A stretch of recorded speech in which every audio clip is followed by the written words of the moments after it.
አንድ ሞዶ ታሪክ ልንገራችሁ። በአንድ ወቅት አንድ በጣም ታዋቂና በጣም ጎበዝ ዶክተር ነበር። ዶክተር ማርክ ይባላል። ለአንድ ትልቅ ስብሰባ ወደ አንድ ከተማ ተጠራና ፕሌኑ ስላመለጠበት በመኪና ለመሄድ ያስባል እና መኪና ተከራይቶ እየሄደ እያለ በአንድ ገጠር ሲደርስ ኃይለኛ ዝናብና ከባድ አውሎ ነፋስ መጣ። በጣም ፈርቶ ነበር። በጣም ተጨናንቆ ነበር እና አንድ ቤት ያገኝና ወደ ቤት ይሄዳል። ከዛ አንድ ሴት አገኘችውና ወደ ቤት እንዲገባ ጠይቀዋለች።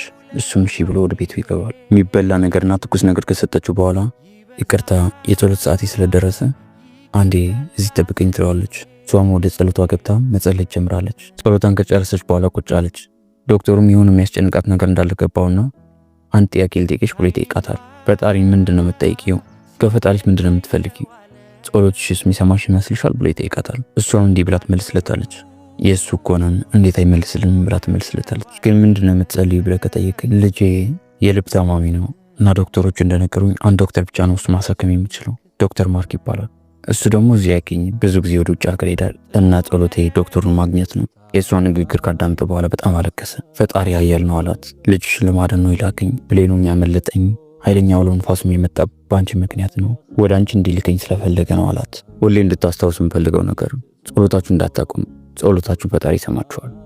ፈጣሪ የቀበሌ ሰራተኛ ወይም ሰነፍ መሐንዲስ አይደለም። ጀምሮ የሚያቋርጠው ነገር የለም። ፈጣሪ ኃያል ነው። ኃይሉን ተጠቀሙት፣ እሱም ይረዳችኋል። ፈጣሪ ጸሎታችሁን ይስማው። በድጋሚ ላንገናኝ እንችላለን። በድጋሚ እንገናኝ። ፎሎ አድርጉኝ።